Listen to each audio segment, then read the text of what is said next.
How's it going, everybody? Welcome back to Bleak Faith Forsaken.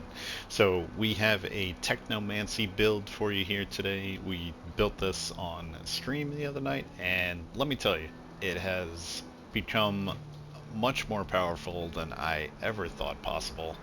Um, so, let's go over things. First, we're actually going to go over the perks first, so the stats make more sense.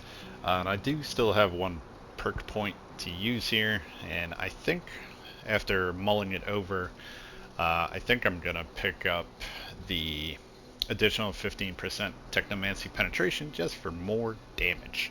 Um, Now, all of these are good. Um, your ability damage now scales between 20% and 200%. The abilities with my staff and stuff like that are and even the character abilities are extremely strong. This could actually make one of them even stronger, which is insane. And then with this, you could also, if you wanted to, you could get regen of flux. So this is going to stack on top of what I'm already getting, which I am getting a good bit right now. So I'm just going to pick up this for more damage. Um, and then we're using the debuff mastery.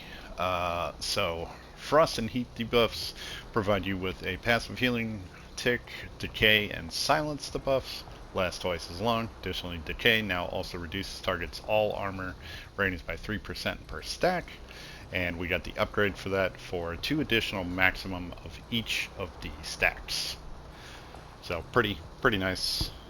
And then we're using vampirism again. So, we get health leech and then 3% lifesteal from all non-weapon damage. And then we doubled, with the upgrade, we doubled the benefits from the perk. And this is the huge one, Faithful. So this reduces your attributes by 20%, and the upgrade, you trade 50% of your maximum health for 50% of your intelligence. Initial attribute loss is overridden. So, much like a mage, we are extremely squishy. Like, this is New Game Plus, so I was getting one-shotted pretty easily by even Conrad. So during this run, we'll have to bump up health more. But I mean, you're a mage. You're not supposed to be, in the fray, really. So now looking at the stats, so we have 5 strength. I did want to get a little agility in there, so we have 12 agility, and then we did start out with 17 Constitution. I did get 1 level up during the stream last night, so pumped another 3 points into Constitution, and then look at this. So we have 48 intelligence. The rest of our points after respec went into that, and then because of the Faithful perk, we have another 48 on top of that. So that's like 96 freaking intelligence. It's insane. And then our abilities, which are even more insane. We're using the Summon Elemental. You summon an ally to fight at your side for 30 seconds. Ally's power and its active duration are based on your intelligence attribute. Maximum duration 90 seconds, so we are actually getting that because we have well over 50 intelligence. Summoned ally mimics summoners, Technomancy penetration. This this ability is absolutely busted. I take like 3 shots to kill like pretty large enemies, right? Like stronger enemies in the game. This thing will one-shot them. This thing like 2 shots giants. Like, it's insane. Like, I could just summon it and just walk around and it'll kill everything. It's insane. And then we're using Fire Breath to kind of couple with the whatchamacallit, the debuff mastery perk.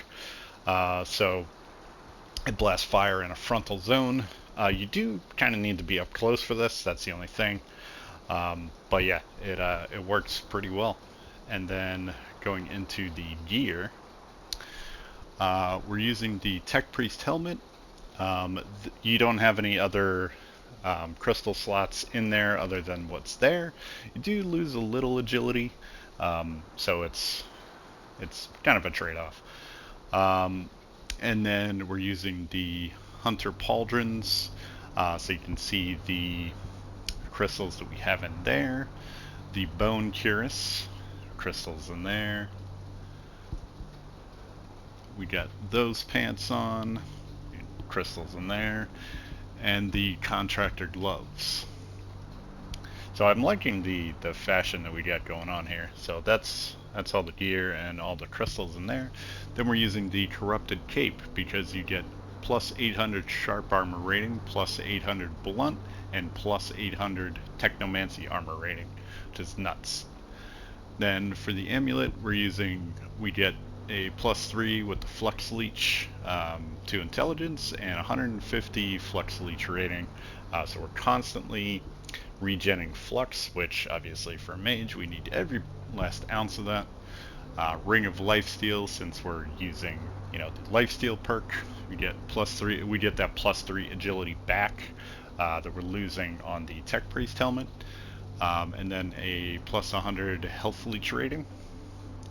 And then lastly, we're using this ring, which we get +2 to intelligence again, and it grants a 10% bonus to intelligence. Alternatively, what ring was it? There's this one also, the casting speed. You do get minus 10% attack power, but plus 20% Technomancy speed, so it depends how much speed you want. Personally, obviously, you don't want a 10% damage loss. So kind of. Who came to visit? Oh, that's the handler. I didn't know she stood right there. I never used her there, so let's show this off in action here. Yeah, this giant over here. Oh, I didn't pick up this item over here. So let's summon our friend. You. Get over here.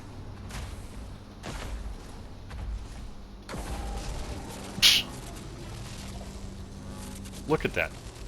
It just two-shotted that thing. It's unbelievable. Let's get this. So yeah, we're about 3 bosses in. We took out the Silicon Visage, the Conrad, and the Aberrant Knight. But yeah, this has been an extremely fun build to do.